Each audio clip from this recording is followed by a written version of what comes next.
ವೇದವಾಕ್ಯವನ್ನೆಲ್ಲ ಮೋದದಿಂದ ನಡಗಿ ಬೋಧಿಸುವ ಜನರ ಭೇದ ಮತಿ ಕೆಡಿಸಿರುವ ಸಾಧು ನಿಜ ಗುಣಿಗೆ ಮಣಿಯುವೆನೋ, ಸಾಧು ನಿಜ ಗುಣಿಗೆ ಮಣಿಯುವೆನೋ.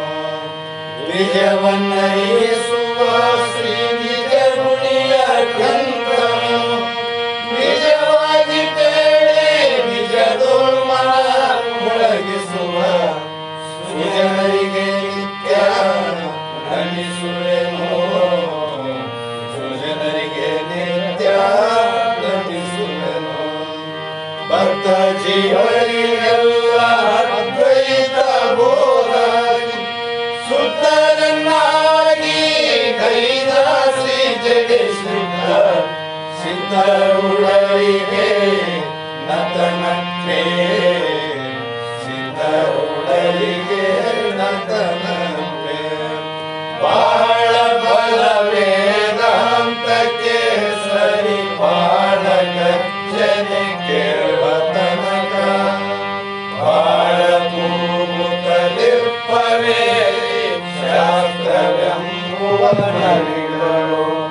ಬಾಳ ಶಕ್ತಿಯ ಸಿಂಹಗರ್ಜನೆ ಬಾಳ ಕೇಳಿದ ಬಳಿಕ ಕೂಗವು, ಬಾಳ ಕೇಳಲು ಬೇಕು ವೇದ ಎಂಬ ಶಾಸ್ತ್ರವನ್ನು.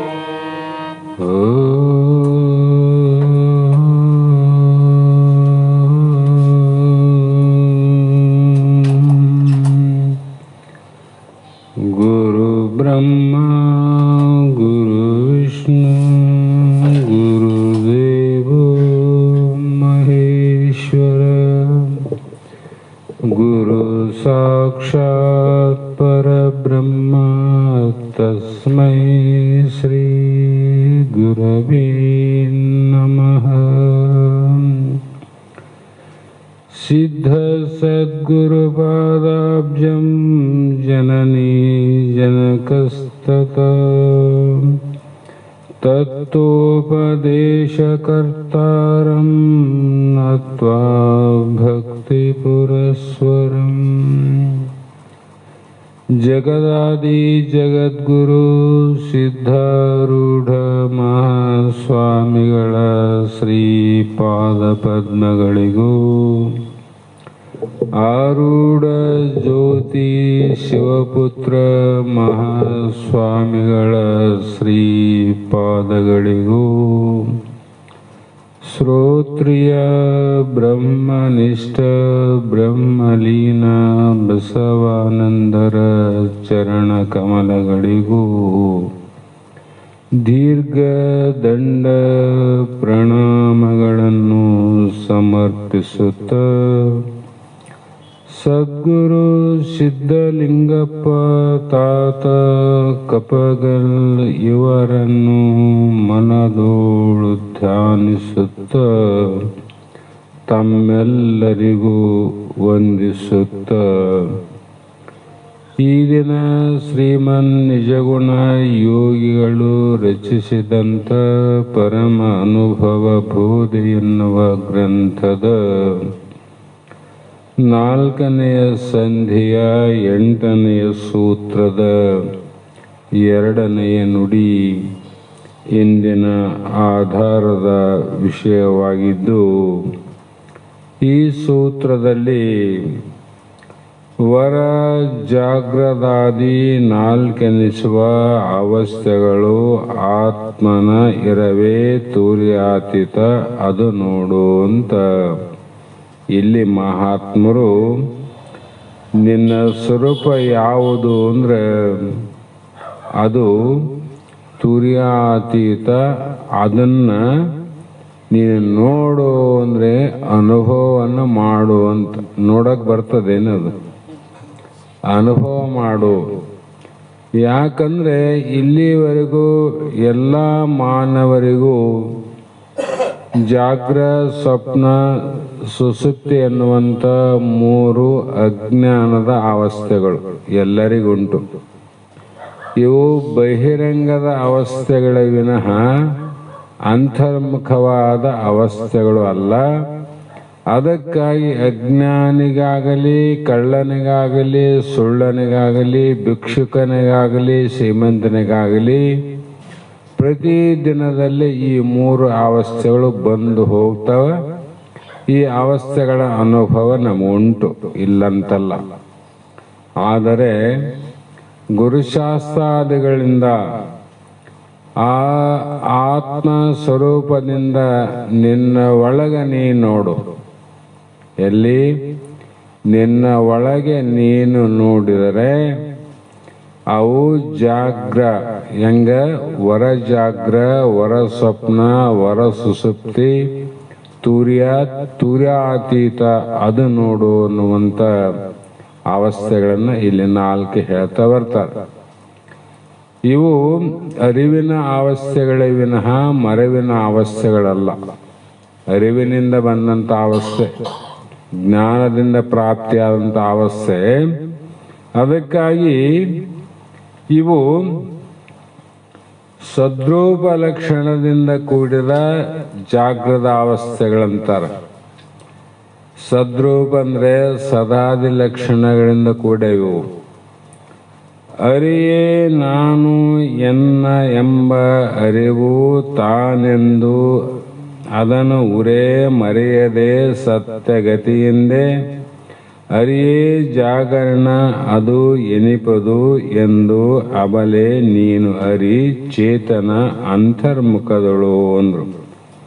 ಯಾವ ಮುಖದಳು ಅಂದ್ರೆ ಅಂತರ್ಮುಖವಾಗಿ ಮನಸ್ಸು ಯಾವಾಗ ಅಂತರ್ಮುಖ ಆಗ್ತದ ಆವಾಗ ಈ ಅವಸ್ಥೆ ಅನುಭವ ಆಗ್ತದೆ. ಬಹಿರ್ಮುಖ ಆದಾಗ ಅನುಭವ ಆಗೋದಿಲ್ಲ. ಅದಕ್ಕೆ ಯಾರಾದ್ರೂ ಕೇಳ್ತಾರ ನೀನು ಯಾರು ಅಂತ ಕೇಳಿದಾಗ ಅರಿಯೇ ನಾನು ಅಂತೀವಿ. ನಾನು ಯಾರೆಂಬುದು ಗೊತ್ತಿಲ್ಲ, ದೇಹವೇ ನಾನಂತ ಬಹಿರ್ಮುಖವಾಗಿ ನೋಡಿದ್ದನ್ನು ಹೇಳ್ತೀವಿಲ್ಲ, ದೇಹವೇ ನಾನಂತೀವಿ. ಆದರೆ ವಿಚಾರ ಮಾಡಿದಾಗ ರಕ್ತ, ಮಾಂಸ, ಮಲಮೂತ್ರ, ಸಪ್ತ ಧಾತುಗಳಿಂದ ಕೂಡಿದ ಈ ದೇಹ ನೀನು ಹೇಗೆ ಆಗ್ತದಪ್ಪ? ಯಾಕಂದ್ರೆ ಮೊದಲು ಅಜ್ಞಾನ ಅವಸ್ಥೆಯಲ್ಲಿ ಗೊತ್ತಿಲ್ಲ, ಈ ದೇಹವೇ ನಾನಂತ ತಿಳ್ಕೊಂಡಿದ್ದಿ.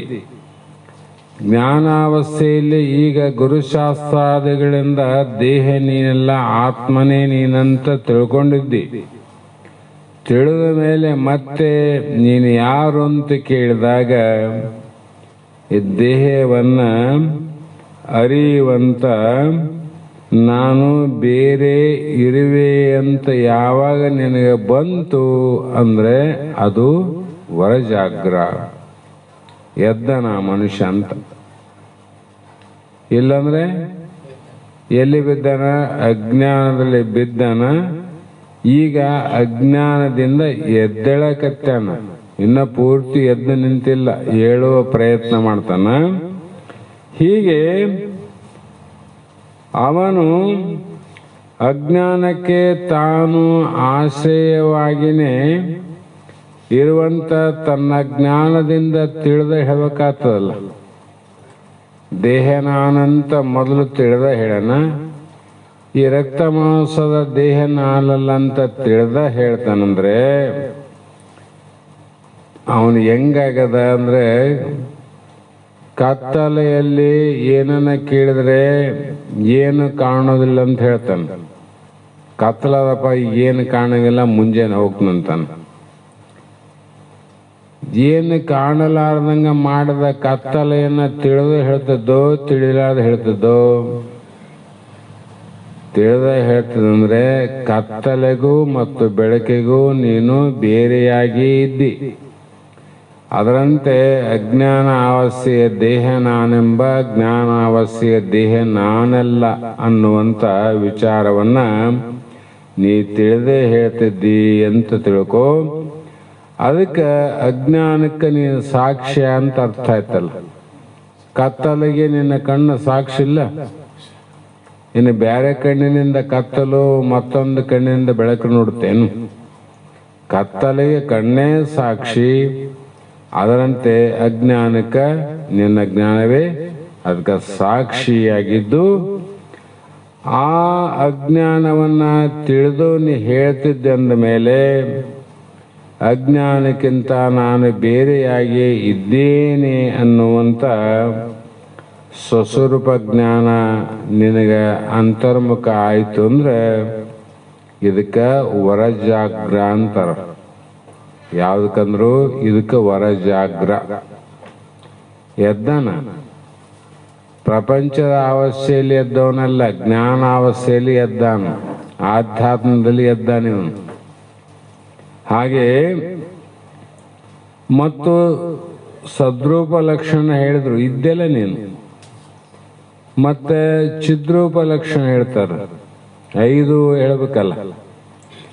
ಜಡ ಭಾವವನ್ನು ಪಿಂಗಿ ಅರಿವಿನ ಎಚ್ಚರಿನೋಳು ಜಡದೇಹಿಯಾಗಿ ಕಾಣಿಪದು ಅದು ಕೇಡು ಉಳ್ಳದ್ದು ಅದರಿಂದ ಪುಷಿಯೆಂದು ತಾನು ಅರಿದೊಡೆ ಕನಸಾಂತರ ಮುಖದಳು ಅಂದ್ರು.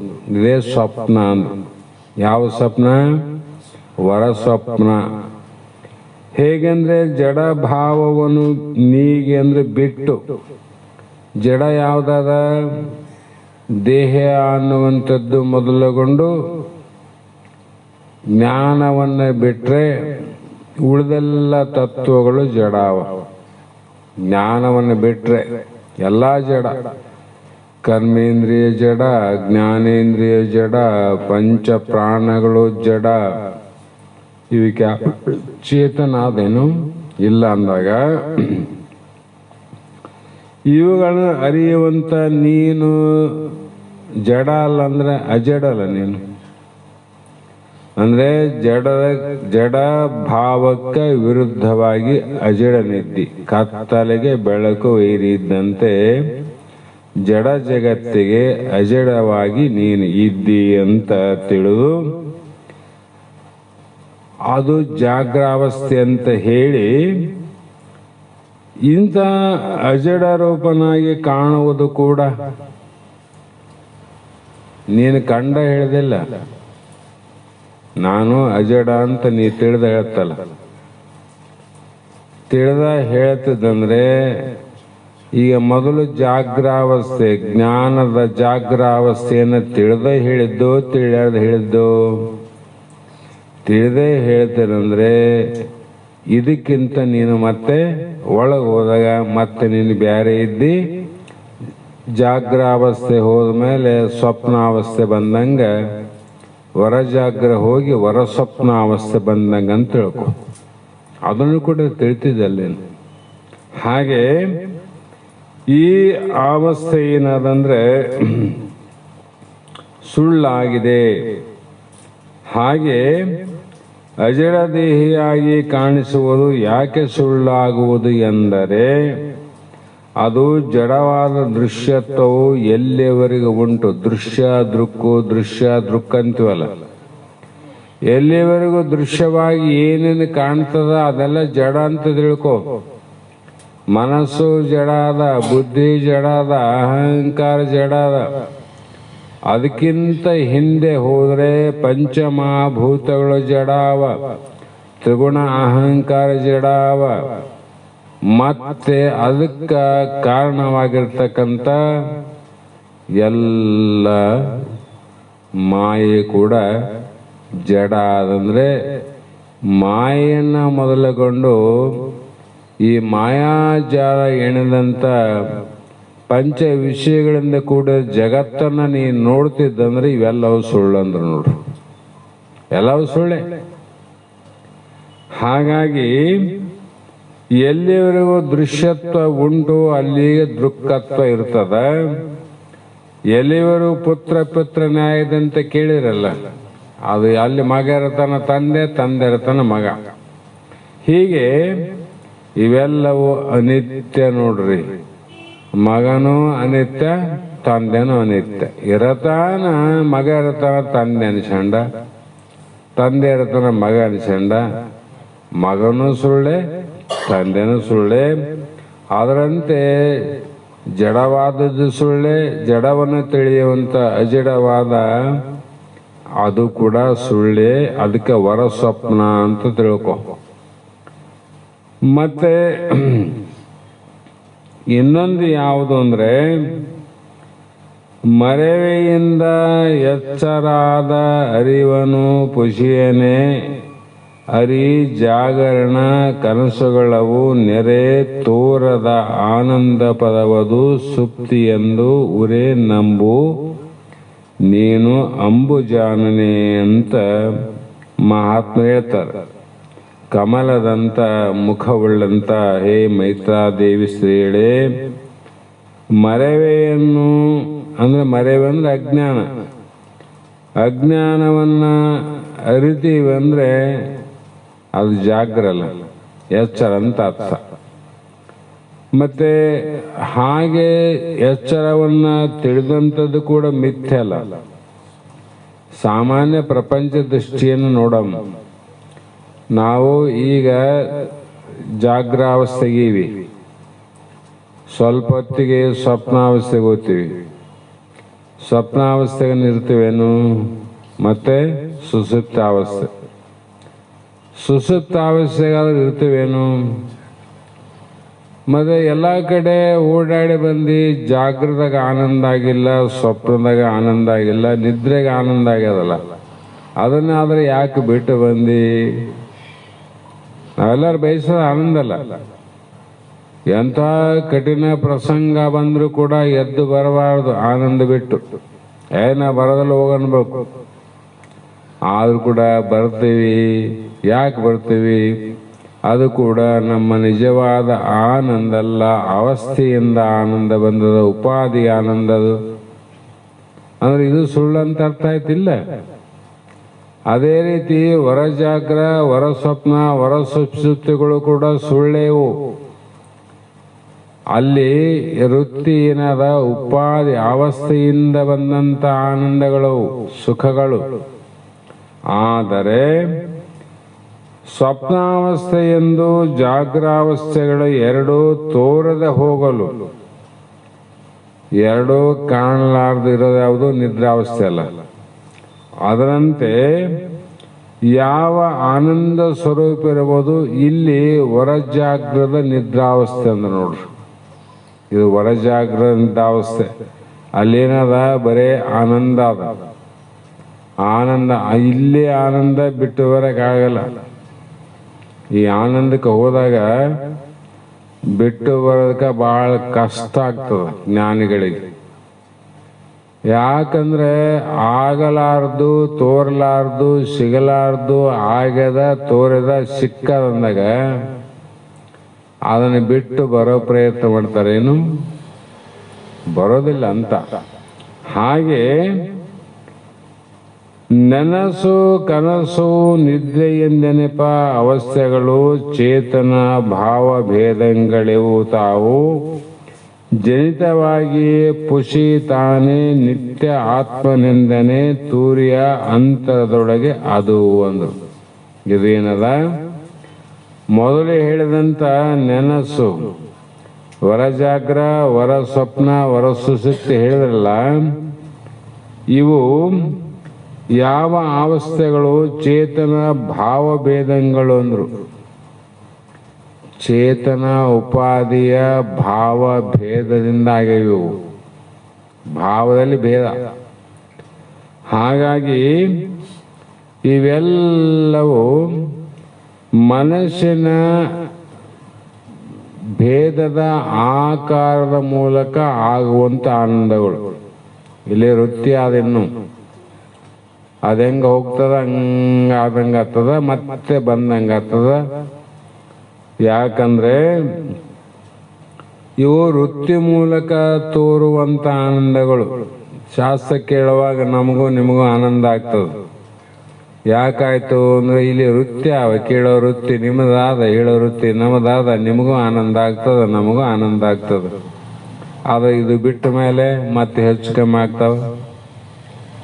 ಹೆಚ್ಚು ಕಡಿಮೆ ಆಗ್ಲಾರ್ದಂಗ ನಿಮ್ಮಲ್ಲಿ ನಿಂತಿತು, ನಮ್ಮಲ್ಲಿ ನಿಂತಿತು ಅಂದ್ರೆ ನಾವು ಉದ್ಧಾರ ಆದಿವಂತ. ಕೇಳಿದಾಗ ಏನು ಆನಂದ ಆಗಕತ್ತದ, ಹೇಳುವಾಗ ಏನು ಆನಂದ ಆಗ್ತದ, ಹೇಳದೆ ಇರುವಾಗನೂ ಆಗ್ಬೇಕು, ಕೇಳದೆ ಇರುವಾಗನೂ ಆಗ್ಬೇಕು. ನೋಡು, ಅದು ಆಗಿತ್ತು ಅಂದ್ರೆ ನಾವು ಹೇಳಕ್ಕೂ ಗೊತ್ತಿದ್ದಿಲ್ಲ, ನೀವು ಕೇಳಕ್ಕೂ ಬರ್ತಿದ್ದಿಲ್ಲ. ಇನ್ನು ವೃತ್ತಿ ಆದಂತ ಅರ್ಥ ಮಾಡ್ಬೇಕಲ್ಲ. ಯಾಕ್ರಿ ನಾವು ಹಿಂದಕ್ಕೆ ಹೋಗ್ಬಾರ್ದು? ಈ ಶಬ್ದ ಕೇಳಿದ್ಮೇಲೆ ಏನಪ್ಪ ನಾವು 25 ವರ್ಷದ್ದು ಶ್ರಮ ವ್ಯರ್ಥ ಆಯ್ತಂದು ಹಿಂಗ್ ಹೋಗ್ಬಾರ್ದು. ಹಿಂಗ ಹೋದ್ರೆ ನಮ್ಮ ಮೂರ್ಖತನ ಆಗ್ತದ. ಉತ್ತರ ಭೂಪನ ಸಾಹಸ ಅಂದಂಗ ಅದು ಆಗಬಾರ್ದಂದ್ರೆ ನಾವು ವಿಚಾರ ಮಾಡಬೇಕು. ಏನು ವಿಚಾರ ಮಾಡಬೇಕು ಅಂದ್ರೆ, ಇದಂ ಪವಿತ್ರಂ, ಇದು ಪವಿತ್ರವಾದ ಶ್ರೇಷ್ಠವಾದ ಬ್ರಹ್ಮವಿದ್ಯೆ ಅದ. ಇದು ಹಿಂದಿನವರೆಗೂ ಆದದ್ದೆಲ್ಲವೂ ಬ್ರಹ್ಮವಿದ್ಯೆಯಲ್ಲಿ ಬಂದೀವಿ ನಾವು. ಆ ಬ್ರಹ್ಮವಿದ್ಯೆಯಲ್ಲಿ ಎಷ್ಟು ಬಂದಿವಿ ಅಂದ್ರೆ, ಒಂದಲ್ಲ, ಎರಡಲ್ಲ, ಮೂರಲ್ಲ, ನಾಲ್ಕಲ್ಲ, 84 ಲಕ್ಷ ಯೋನಿಗಳಲ್ಲಿ ಬಂದೆ. ಏನು ಉಂಡೆ ಅಂದ್ರೆ ಅದೇ ದುಃಖ, ಇಲ್ಲ ಸ್ವಲ್ಪ ಸುಖ ಉಂಡೆ. ಯಾಕೆ ಅದು ನಮಗೆ ಒಂದು ಹೇಳಿದ್ರೆ 4 ಅರ್ಥ ಆಗ್ತಾವ ಅಂದ್ರೆ, ಬಹುಜನ್ಮಾಂತರದ ಸಂಸ್ಕಾರ ಅದ, ಬಹುಜನ್ಮದ ಸಂಸ್ಕಾರ ಅದ. ಆದರೆ ಈ ಜನ್ಮದಲ್ಲಿ ಹೊಸದಾದಂಥ ನೂತನವಾದಂಥ ಬ್ರಹ್ಮವಿದ್ಯೆಯನ್ನ ನಾವು ಕೇಳಕ್ ಕುಂತೀವಿ ಅಂದ್ರೆ ಅದರಷ್ಟು ಗಟ್ಟಿ ಒಮ್ಮೆಲೆ ಆಗೋದಿಲ್ಲ. ಆಗ್ಯದ ಅಂತ ಹೇಳಿದ್ರೆ ಅದು ಒಪ್ಪೋದಿಲ್ಲ. ಆಗ್ಯದಂದ್ರೆ ಯಾರಿಗೆ ಅಂದ್ರೆ ಅನಂತ ಜನ್ಮದ ಪುಣ್ಯ ಮೈಗೂಡಿಸಿಕೊಂಡು ಅಂತ ಹೇಳ್ಯಾರಲ್ಲ. ಬಹಳ ಹಿಂದಿನ ಜನ್ಮದ ಪುಣ್ಯ ಕರ್ಮಗಳನ್ನು ಮೈಗೂಡಿಸಿಕೊಂಡು ಆತ ಮೊದಲೇ ಯಾವ ವಿಧಿಗಳ ಪ್ರಕಾರ ನವವಿಧ ಭಕ್ತಿಗಳಲ್ಲಿ ಕೂಡಿಕೊಂಡು ಶಮಾಧಮಾದಿಗಳನ್ನು ಸಾಧಿಸಿಕೊಂಡು ಆತ್ಮಜ್ಞಾನದ ಆನಂದ ಕದಲದಂತೆ ಇಚ್ಛೆಯುಳ್ಳವನಾಗಿ ಸಲ್ವ ಗುರುಕುಲದಲ್ಲಿ ಶರಣಾಗತನಾದವನು ಯಾವನ ಅವನಿಗೆ ಈ ಜನ್ಮದಲ್ಲಿ ಜಲ್ದಿ ಆಗ್ತದೆ. ಏನಿಲ್ಲ ಅಂದಾಗ ನಮಗೆ ಆಗ್ಯದ ಅಂದ್ರೆ ಹಿಂದಿನ ಜನ್ಮ ಪುಣ್ಯ ಅದನ್ರಿ. ಇನ್ನೂ ಆಗಿಲ್ಲ ಅಂದ್ರೆ ಈಗಲಾದ ಸಾಧನೆ ನಡೆದಲ್ಲ. ಮತ್ತೆ ಅವ್ರಿಗೆ ಹಿಂದಿನ ಜನ್ಮದ್ದು ಮುಂದಿನ ಜನ್ಮಕ್ಕೆ ಉಪಯೋಗ ಅಂದ್ರೆ, ನಾವು ಈ ಜನ್ಮದಲ್ಲಿ ಕೇಳಿದ್ದು ಹೇಳಿದ್ದು ಅದು ನಿರರ್ಥಕ ಆಗ್ತದೇನು? ಕೆಲವರು ಹೇಳಬಹುದು ನಿರರ್ಥಕ ಆಗೋದಿಲ್ಲ ಅಂದ್ರೆ ಆ ಪುಣ್ಯ ತೆಗಿಬೇಕಾಗ್ತದೆ. ಹಾಗಾಗಿ ಯಾವ ಭಯ ಬೀಳಬಾರದು, ಸಾಹಸದಿಂದ ಪ್ರಯತ್ನವನ್ನ ಮಾಡಬೇಕು ಅಂತ ಅರ್ಥ. ಹಾಗಾಗಿ ಇಲ್ಲಿ ಇವೆಲ್ಲವೂ ಕೂಡ ಉತ್ಪತ್ತಿಯಾಗಿ ನಷ್ಟ ಆಗಿ ಹೋಗ್ತಾವ. ಯಾಕೆ ಹೋಗ್ತಾವಂದ್ರೆ, ಸದ್ರೂಪ ಚಿದ್ರೂಪ ಆನಂದ ರೂಪಗಳು ವೃತ್ತಿ ಭೇದದ ಮೂಲಕ ಆಗ್ತಾವ. ಈಗ ವೃತ್ತಿ ಈ ಕಡೆ ಶಾಸ್ತ್ರ ಕಡೆ ಆದ, ಇಲ್ಲಿ ಒಂದು ಮನೆ ಆಗ್ತದ. ವೃತ್ತಿ ಆ ಕಡೆ ಹೋದಾಗ ಅಲ್ಲೊಂದು ಆಗ್ತದಿಲ್ಲ. ಅದರಂತೆ ಅವುಗಳ ಉತ್ಪತ್ತಿಯನ್ನ ಮತ್ತು ನಾಶವನ್ನ ತಿಳಿಯುವಂತ ಜ್ಞಾನ ನಿನ್ನಲ್ಲಾದಿಲ್ಲ. ನಿನ್ನೆ ಕೇಳಿದನಪ್ಪ, ನಾನು ಕೇಳಿವಿಲ್ಲ, ಅದು ಮರ್ತಂಗಾಗಲಿ ಹೋಗ್ಲಿ. ಎಲ್ಲೋ ಕುಂತು ನಿನ್ನೆ ಕೇಳಿದ್ದು ಅದು ನೆನಪು ಹೋಗಿದ್ ನೋಡಪ್ಪ ಸೋಗಪ್ಪಣ್ಣ ಅಂತ ನೀ ಕೇಳಬಹುದು. ಅದು ಹಿಂಗ ಪೂಜೆ ಅಂತ ಆತನು ಹೇಳಬಹುದು. ಅದಂತ ಆದಲ್ಲ, ಅದು ನೀನು ಕೇಳಿದ್ದು ಹೋಗ್ಬೋದು, ಕೇಳಿದ್ದನ್ನು ಹೇಳಬಹುದು. ಮತ್ತೆ ಅದಕ್ಕೆ ಎರಡಕ್ಕ ಸಾಕ್ಷಿ ನೀವೇ ಇರಲ್ಲ. ಹೇಳಿದ್ದನ್ನು ತಿಳಿದೋದಕ್ಕೂ ಸಾಕ್ಷಿ ನೀನೇ, ಮರೆತೋದಕ್ಕೂ ಸಾಕ್ಷಿ ನೀನೇ. ಸಾಕ್ಷಿ ಅಂತ ಇಬ್ಬರಲ್ಲ ಅದಲ್ಲ. ಅದರಲ್ಲಿ ಅರಿವಿಗೆ ಸಾಕ್ಷಿ ಅದ, ನಿನ್ನಲ್ಲಿ ಮರೆವಿಗೆ ಸಾಕ್ಷಿ ಅದ.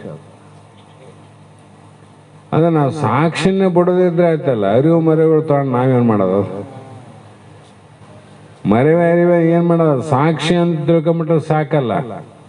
ಹಾಗಾಗಿ ನಾನು ನಿತ್ಯನಾಗಿರುವನು, ನಾನು ಅಲ್ಲಿನೂ ನಾನಿ ಇಲ್ಲಿನೂ ನಾನೇ ಅಂದ್ರೆ ನಿತ್ಯ ಅಂತ ತಿಳಿಯಲು ಅದಕ್ಕೆ ಯಾವ ಅವಸ್ಥೆ ಅಂತಾರೆ ಅಂತರ್ಮುಖದ, ಅದು ತೂರ್ಯ ಅವಸ್ಥೆ ಎಂದು ತಿಳಿಯತಕ್ಕದ್ದು. ತೂರ್ಯಾವಸ್ಥೆ ಅಂತ ನೋಡಿದಕ್ಕ.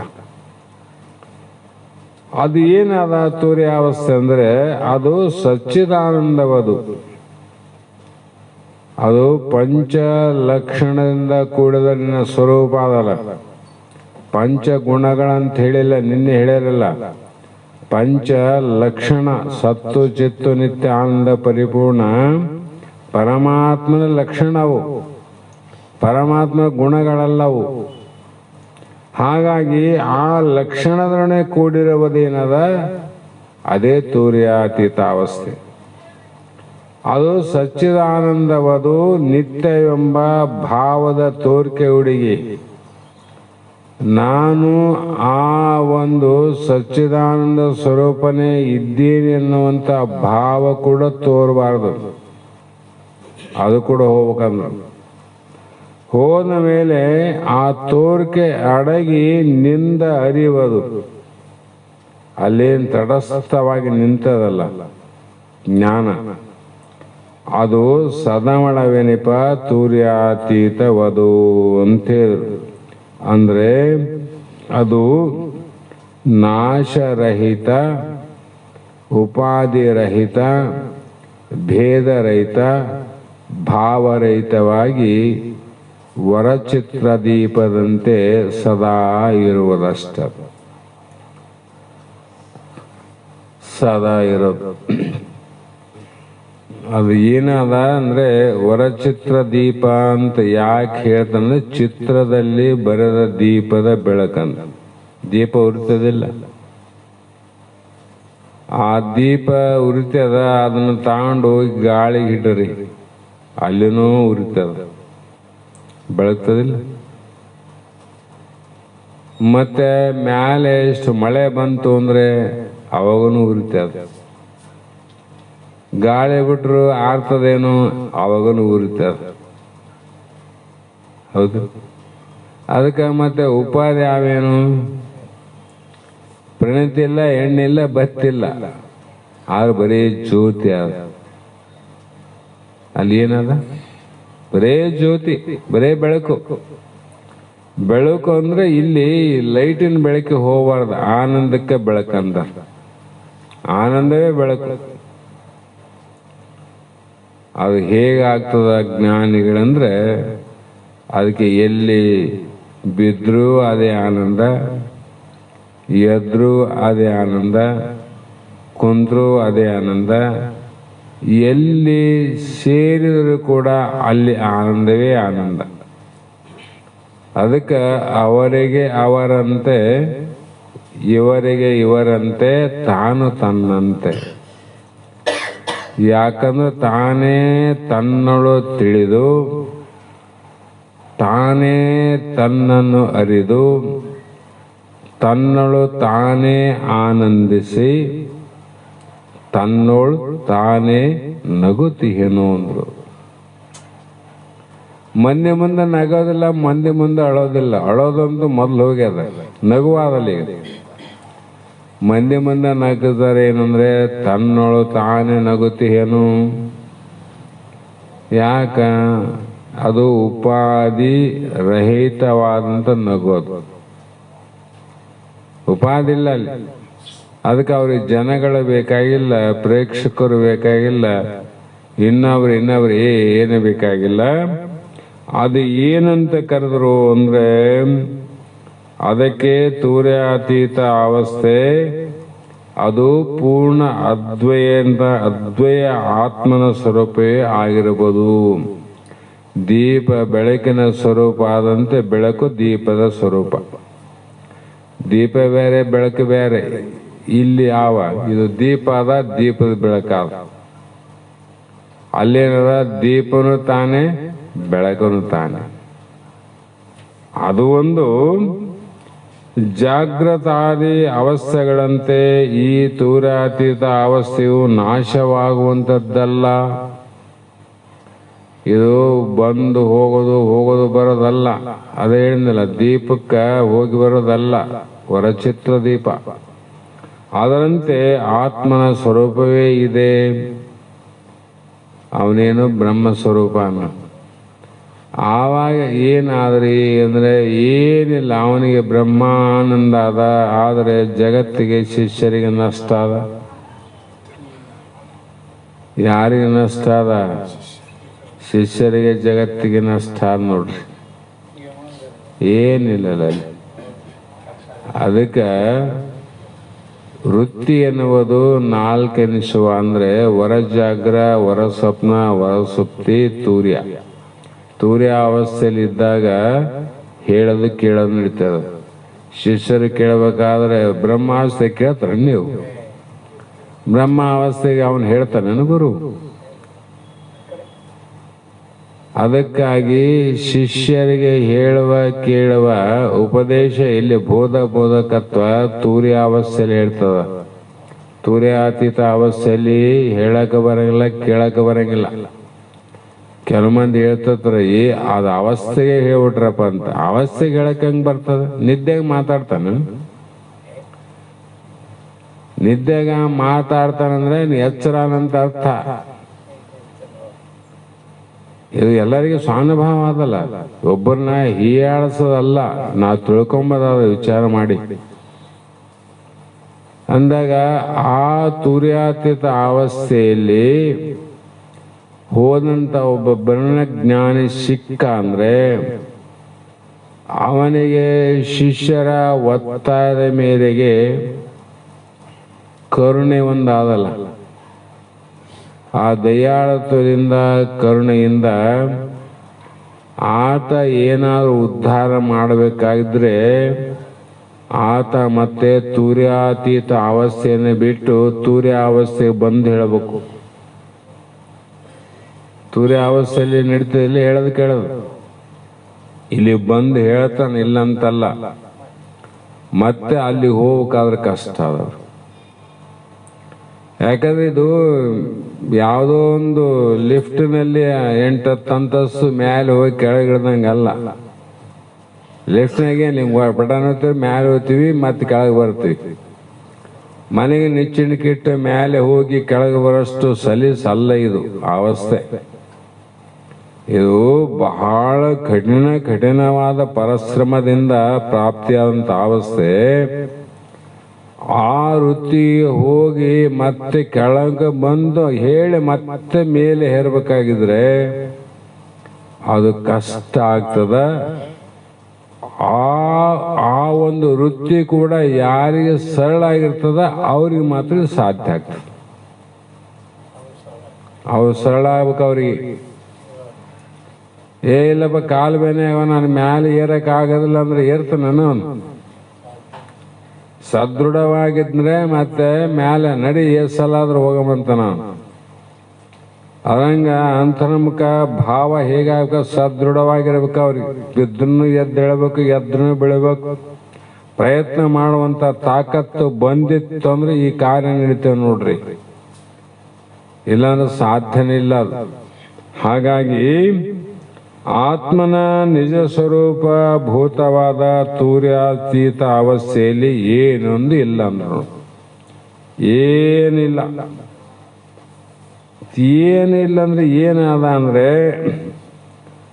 ತಾನೆಂಬುದು ಇಲ್ಲ, ಅನ್ಯತೆ ಕಾಣಲಿಲ್ಲ, ಏನೊಂದನ್ನು ಉಸರಲಿಕ್ಕೆ ಎಡೆಯಿಲ್ಲ, ಮಾನ ಮೇಯಾದಿಗಳು ಇಲ್ಲ, ಅಂತಿಂತು ಉಂಟೆಂದು ಏನು ಇಲ್ಲ ಎಂದೆಂದೂ ಪರಿಪೂರ್ಣ ಸ್ವರೂಪನು ಅಂದ್ರು ತೂರ್ಯಾತೀತ ಅವಸ್ಥೆಯಲ್ಲಿದ್ದಂಥ ಬ್ರಹ್ಮಜ್ಞಾನಿ. ಅವರೇ ಹೇಳ್ತಾರೆ ಶಾಸ್ತ್ರ, ತಾನೆಂಬುದಿಲ್ಲ, ಅದರಲ್ಲಿ ನಾನು ಅನ್ನೋದಿಲ್ಲ ನೋಡು, ಅದನ್ನು ಹೋಗ್ಯದ. ನಾನು ನೀನೆಂಬ ಭೇದವಾಳಿದಂತ ಭಾಳ ಸಲ ಹೇಳ್ತನಲ್ಲ, ಅದು ಆತ್ಮನ ಸ್ವರೂಪಭೂತವಾದ ತೂರ್ಯಾತೀತ ಅವಸ್ಥೆಯಲ್ಲಿ ನಾನು ಇಲ್ಲದ್ದರಿಂದ ಅನ್ಯತೆ ಅಂದ್ರೆ ಇನ್ನೊಬ್ಬರಿಲ್ಲ ಅಂತ ಅರ್ಥ. ನಾನಿಲ್ಲ ಅಂದಮೇಲೆ ಅಲ್ಲಪ್ಪ ಅಲ್ಲಿ ಏನು ನಡೆದಲ್ಲ ಅಂದ್ರೆ ಅಲ್ಲಿ ನಾನು ಇಲ್ಲಪ್ಪ ಅಂದ್ರೆ ಏನು ಅರ್ಥ? ಅಲ್ಲಿ ನೀನು ಇಲ್ಲ ಅಂದ್ರೆ ಅಲ್ಲಿ ಏನು ನೀನು ನೋಡಿಲ್ಲ ಅಂತ ಅರ್ಥ. ಆಯ್ತು ಬಿಡಪ್ಪ ಅಂತೀವಿಲ್ಲ ನಾವು. ಇಲ್ಲ, ನೀನು ಇದ್ನೇನು ಅದಕ್ಕೆ ಏನು ನಡೆದಂತ ಕೇಳಿದೀವಂತ. ಇಲ್ಲಪ್ಪ ನಾನು ಅಲ್ಲಿ ಇದ್ದಿಲ್ಲ. ಆಯ್ತು ಬಿಡಪ್ಪ ಅಂತ. ಹಾಗಲ್ಲ, ನಾನು ಎಂಬುದಿಲ್ಲ ನೀನೆಂಬುದಿಲ್ಲದು. ಏನು ಇಲ್ಲದೆ ಮತ್ತೆ ನಾನು ನೀನು ಇಲ್ಲದ್ರೆ ಮತ್ತೆ ಏನೇನು ಆದಂತ ಹೇಳಕ್ ಬರ್ತದನಲ್ಲಿ? ಏನೊಂದು ಏನು ಉಸರ್ಲಿಕ್ಕೆ ಅಲ್ಲಿ ಶಬ್ದಗಳೇ ಇಲ್ಲ. ಹೀಗೆ ಮಾನ ಮೇಯಾದಗಳು ಇಲ್ಲ.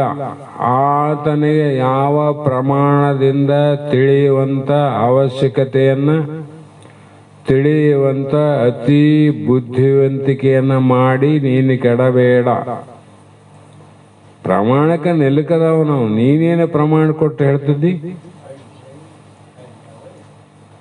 ಮಾನಮೇಯಾದಗಳು ಇಲ್ಲ ಅಂದ್ರೆ ಏನು? ಯಾವ ಪ್ರಮಾಣ ಇಲ್ಲ ಅಂತಲ್ಲಿ? ಪ್ರಮಾತೃ ಪ್ರಮಾಣ ಪ್ರಮೇಯ ಅಂತ ಮೂರು ಯಾವಿಲ್ಲ. ಹೀಗೆ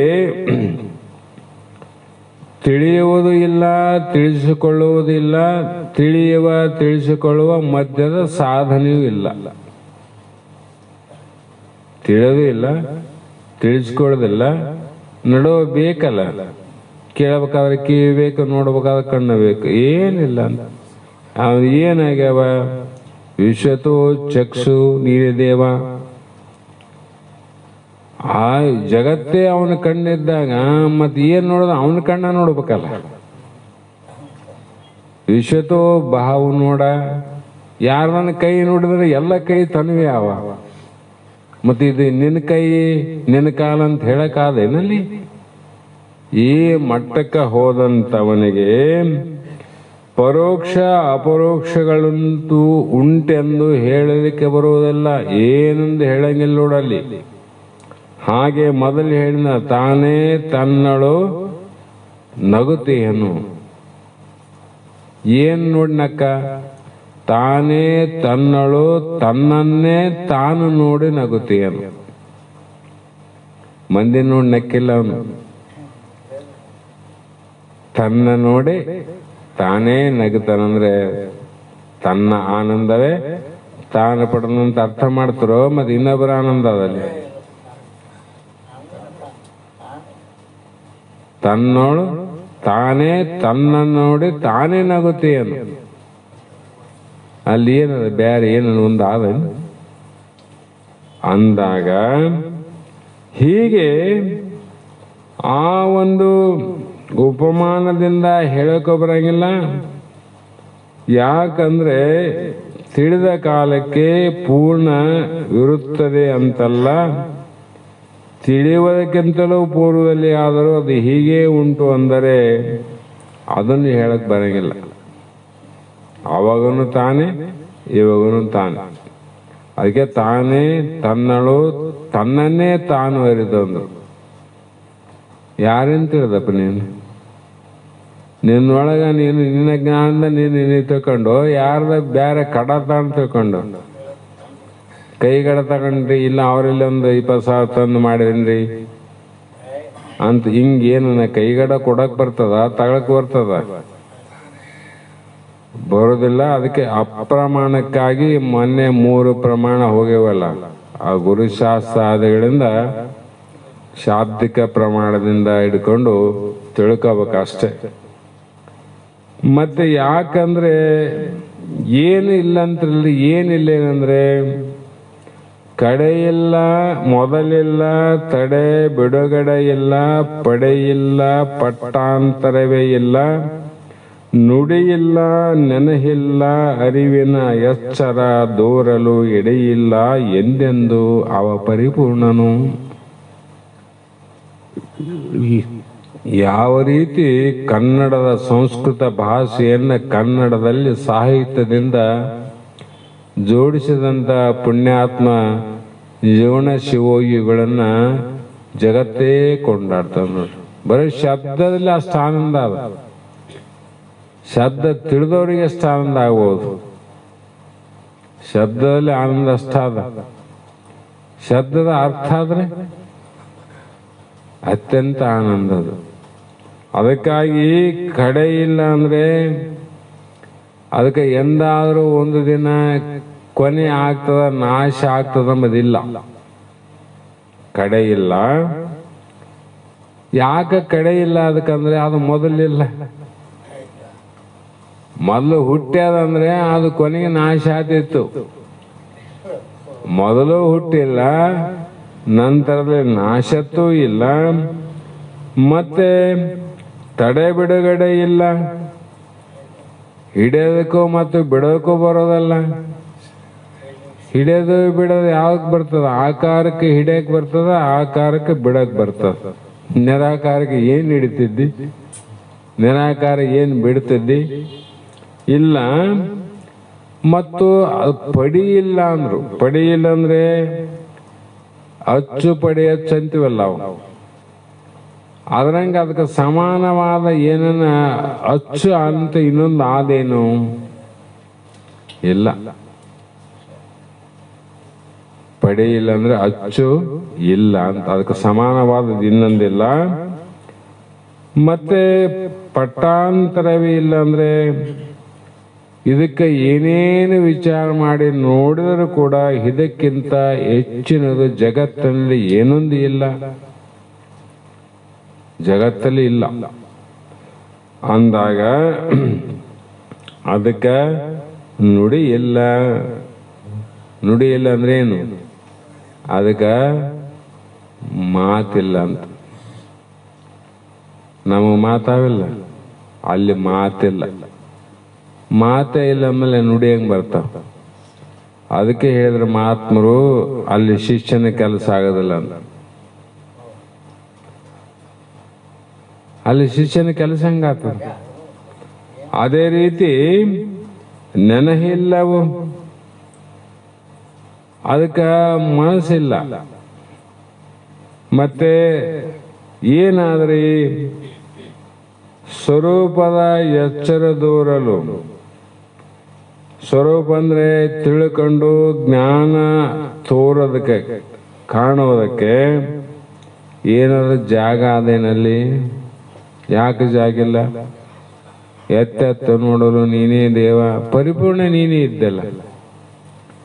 ಇರುವಿನ ನೋಡಿದ್ರು ಅಲ್ಲಿ ನೀನೇನು ನೋಡ್ತಿದ್ದಿ, ಆನೆ ನೋಡಿದ್ರು ಅದರಲ್ಲಿ ನೀನೇ ನೋಡ್ತಿದ್ದಿ, ನಾಯಿ ನರಿ ಹಂದಿ ಮಾನವರಿಂದ ದಾನವರಿಂದ ಅನಂತ ಬ್ರಹ್ಮ ವಿಷ್ಣು ಮೊದಲಾದ ದೇವತೆಗಳಲ್ಲಿ ಕೂಡ ನೀನೇ ಕಾಣ್ತಿದ್ದಿ, ನೀನೇ ಇದ್ದಿ ಅಂದಮೇಲೆ ನಿನಗ ಮತ್ತೆ ಅಲ್ಲಿ ಹೋಗಿ ಇರಕ ನಿನಗೆ ಜಾಗ ಅದೇನು? ನೀ ಇಲ್ಲದ ಕೃಷ್ಣ ಹೇಳಿದ್ನಲ್ಲ ನಾರದಾಗ, ಒಂದು ಹೆಣ್ಣಿನ ಮೇಲೆ ಬಹಳ ಇಷ್ಟ ಆಗ್ಯದ ನನಗೆ. ಭಗವಂತ ಇಷ್ಟು ಮಂದಿ 16,000 ಮಂದಿ ಇವರೆಲ್ಲ ಇದ್ದಾಗ ಒಬ್ಬರನ್ನ ಬಿಟ್ಕೊಡೋ ಮರೆಯಿಂದ ಏನ್ ದೊಡ್ಡ ಆಗ್ಯದಂದ ಕೃಷ್ಣ. ಆಯ್ತು ಇವತ್ತು ಸಾಯಂಕಾಲ ಹೋಗು, ಯಾವ ಮನೆಯಲ್ಲಿ ನಾನಿಲ್ಲ ಆ ಮನೆಗೆ ಹೋಗ್ಬಿಟ್ಟಿರ ಅಂದ್ಬಿಟ್ಟ. ಹೋಗೋಣ ಭಾಳ ಚುರ ಆಯ್ತಂತ ತಿರುಗಿ ಅದನ್ನು ಹುಚ್ಚೆದ್ದು ಬಿಡ್ತು. 1 ಮನೆ 2 ಮನೆ 16,000 ಮನೆ ತಿರಬೇಕಲ್ಲ, ಎಷ್ಟು ದಿನ ಆಗಿರ್ಬೋದು ಅವನಿಗೆ. ನೋಡ್ಕ್ಯಾಂತ ಹೋದ. ಮತ್ತೆ ಎಲ್ಲ ಮನೆಗ ಯಾವ್ದಾರ ಒಂದು ಮನೆಗೆ ಇರ್ಲಿಕ್ಕಿಲ್ಲ ಅಂತ ಅದು ವಿಚಾರ ಬರಲಿಲ್ಲ ನೋಡು ಅವನಿಗೆ. ಕೃಷ್ಣ ಸರ್ವಾಂತರ್ಯಾಮಿ, ಅವನು ಇಲ್ಲದ ಜಾಗ ಇಲ್ಲಂತ ಇಂಥ ತ್ರಿಕಾಲ ಜ್ಞಾನಿ ಅಂತ ನಾರದಾಗ ಅರಿವಿಗೆ ಬರಲಿಲ್ಲ. ನಾರದ ಮಹರ್ಷಿಗೆ ಅರಿವಿಗೆ ಬರಲಿಲ್ಲ. ಹುಡುಕಿ ಹುಡುಕಿ ಹುಡುಕಿ ಕೊನೆಗೆ ಎಲ್ಲ ಮನೆ ತಿರುಗಿದ, ಕೃಷ್ಣ ಇಲ್ಲದ ಮನೆ ಕಾಣಲಿಲ್ಲ. ಮನೆ ಒಳಗೆ ಹೋಗಕ್ಕ ಜಾಗನೇ ಸಿಗಲಿಲ್ಲ. ಸಿಗ್ತೇನು?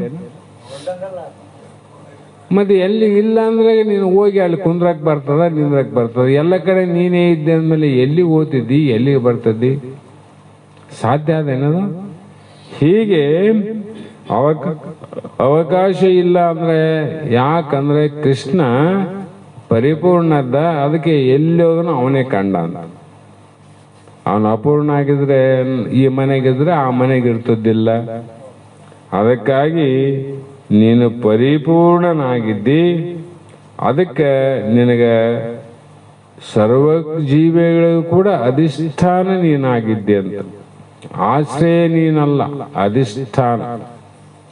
ಜಗತ್ತು ನಿನ್ನ ಅಧಿಷ್ಠಾನ ಸ್ವರೂಪದಲ್ಲಿ ಆಶ್ರಯ ಪಡೆದದ. ಆಶ್ರಯ ಪಡೆದಂದ್ರೇನು ಸ್ವಂತ ಅಲ್ಲ ಅಂತ. ಯಾರ ಮನೆಗೆ ರೀ? ಅಲ್ಲಿ ಗೌಡ್ರ ಮನೆಗೆ ಬಾಡಿಗೆ ಅಂದ್ರೆ ಸ್ವಂತ ಮನೆ ಏನದು? ಸ್ವಂತ ಮನೆ ಅಲ್ಲ ಅಂತ. ಬಾಡಿಗೆ ಮನೆ ಅಂದ್ರೆ ಅವು ಸ್ವಂತ ಮನೆ ಅಲ್ಲ ಅಂತ ಅರ್ಥ. ಅದೇ ರೀತಿಯಾಗಿ ಇಲ್ಲಿ ನೀನು ಯಾರ ಇದರಲ್ಲಿಲ್ಲ, ನಿನ್ನ ಜಗವಿದೆಲ್ಲವೂ ಯಾರ ಮನೆ? ದೇವರ ಮನೆ. ಮತ್ತೆ ಅಲ್ಲಿ ಹೋದಾಗ ಎಲ್ಲಿ ಬ್ಯಾರೆ ಇರಕ್ಕೆ ಸಾಧ್ಯದ? ಅದಕ್ಕೆ ಸರ್ವ ಅಧಿಷ್ಠಾನವಾದದ್ದ ನೀನು ಇರುವುದರಿಂದ ನಿನಗಿಂತ ಹೆಚ್ಚಿನ ಯಾವುದು ಇಲ್ಲವೇ ಇಲ್ಲ.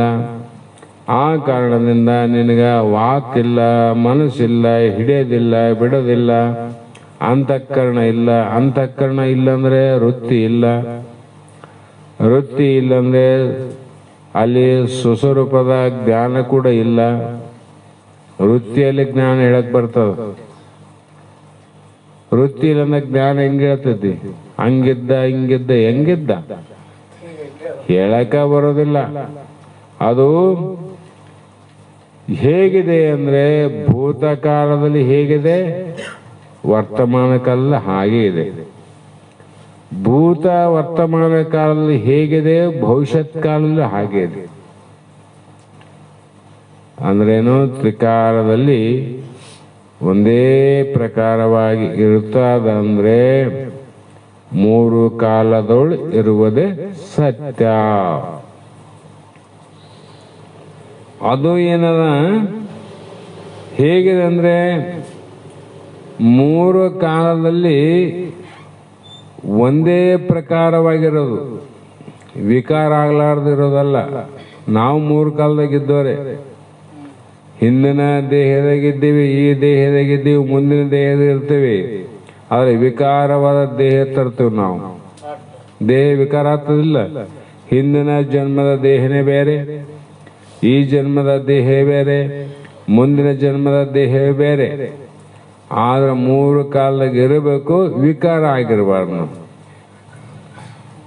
ಅದು ನಿರಾಕಾರವಾಗಿರ್ತಕ್ಕಂಥ ಪರಿಪೂರ್ಣವೇ ನೀನು ಇದ್ದಿ ಅಂತ ಅಲ್ಲಿ ಹೇಳ್ತಾ ಬಂದು, ಮತ್ತು ಮುಂದೆ ಏನ್ ಹೇಳ್ತಾರ?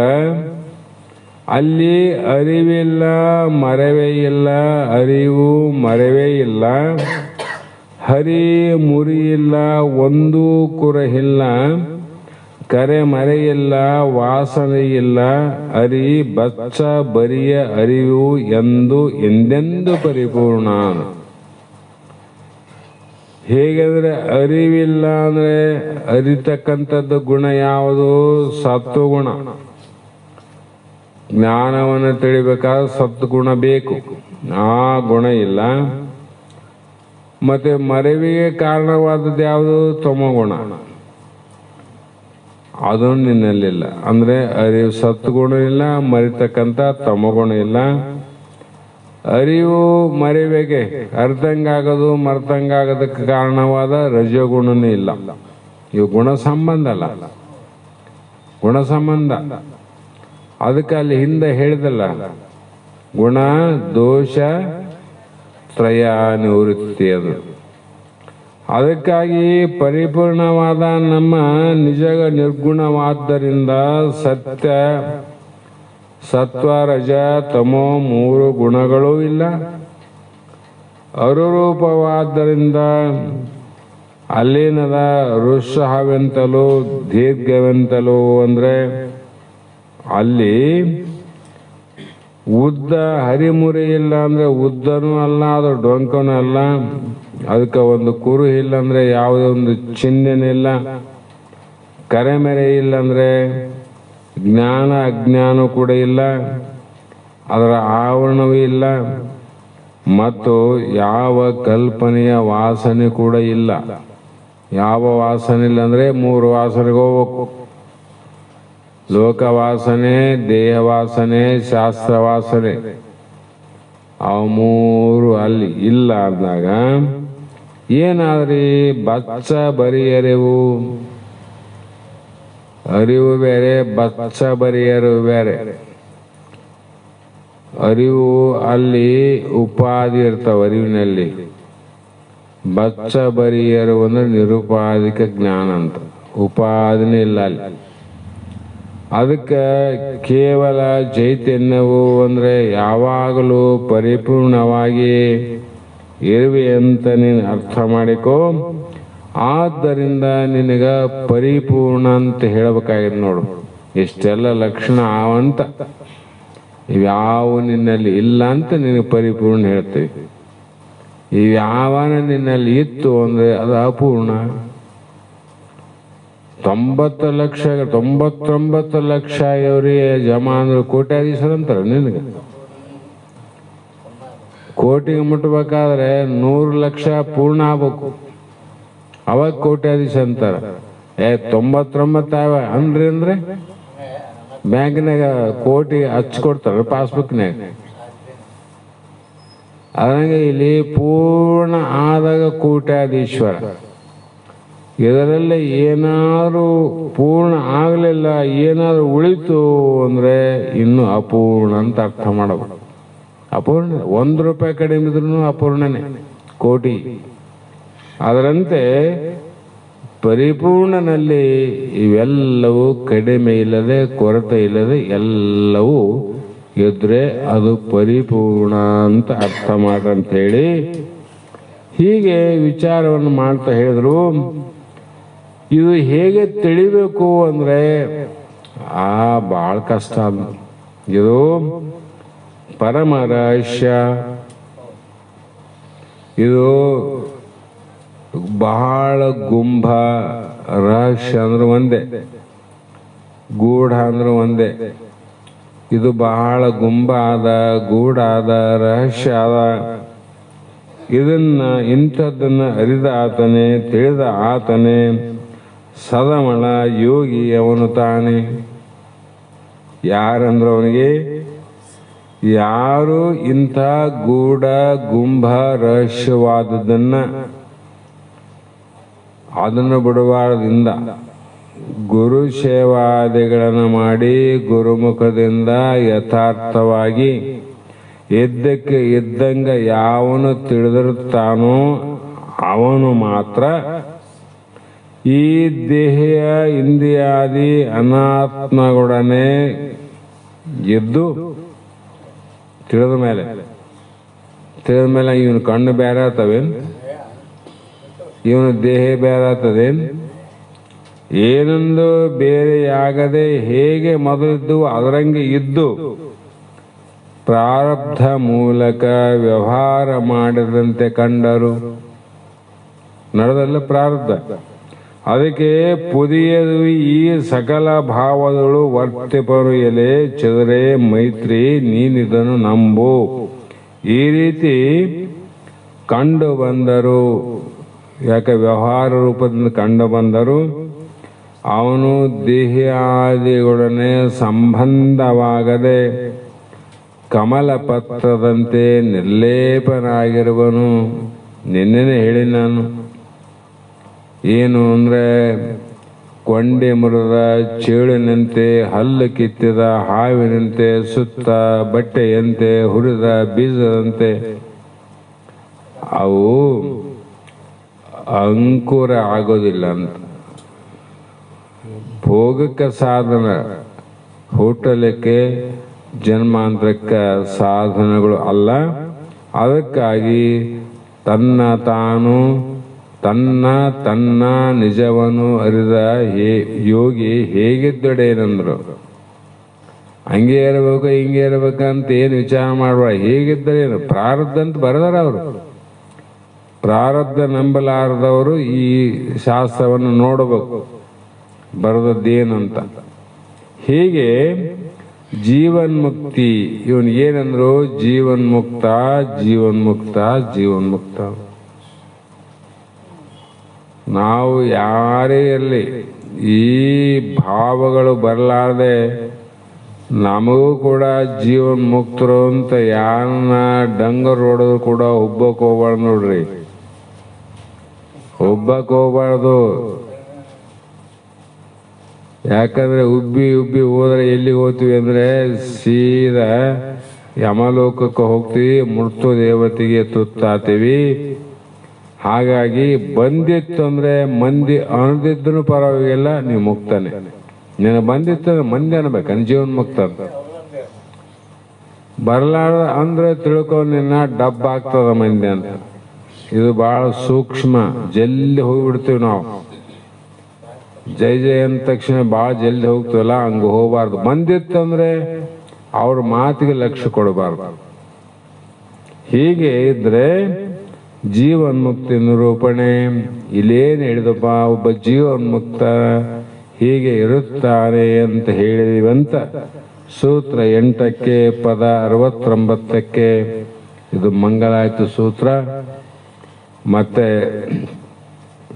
ಇವತ್ತಿನ ಯಾವ ವಾಕ್ ಪುಷ್ಪವನ್ನು ಸದ್ಗುರುಗಳ ಶ್ರೀಪಾದಕ್ಕೆ ಸಮರ್ಪಿಸಿ ಮಂಗಲವನ್ನು ಹೇಳೋಣ.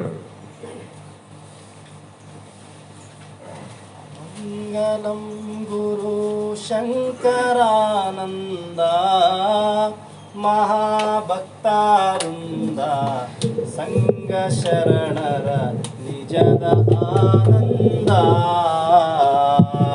ಮಂಗಲಂ ಗುರು ಶಂಕರಾನಂದ ಮಹಾಭಕ್ತಾರುಂದ ಸಂಘ ಶರಣರ ನಿಜದ ಆನಂದ.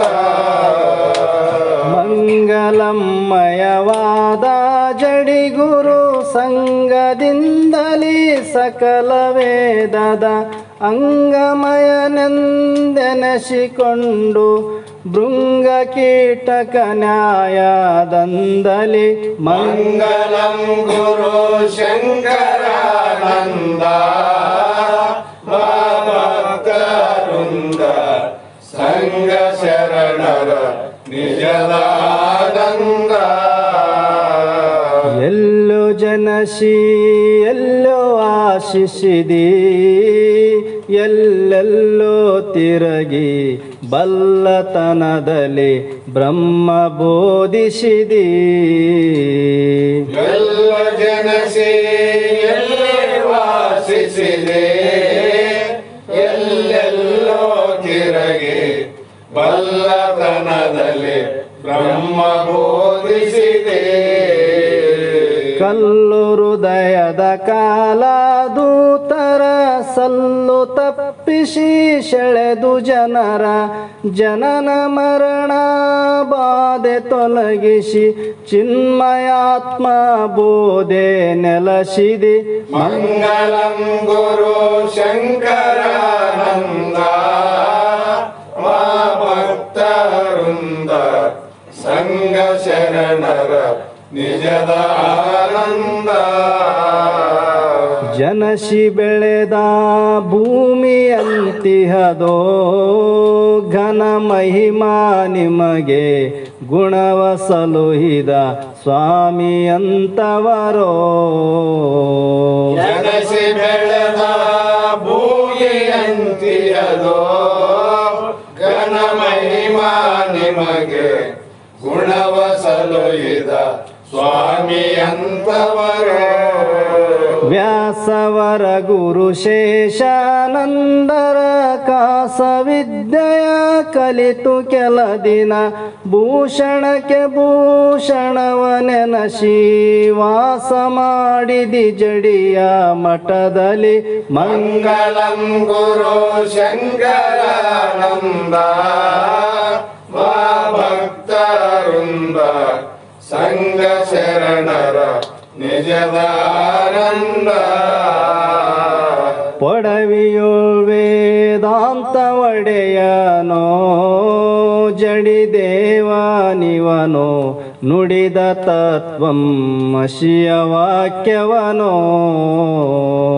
ಪಡವಿಯೋಳ್ ವೇದಾಂತ ಒಡೆಯನೋ ಜಡಿ ದೇವನಿವನು ನುಡಿದ ತತ್ವ ಮಸಿಯ ವಾಕ್ಯವನೋ ಕರುಣೆಯಿಂದಲಿ ಸುರಿದ ಅಮೃತ ಕರಣದಲ್ಲಿ ಕೃಪಾ ಮಾಡಿಕೊಂಡು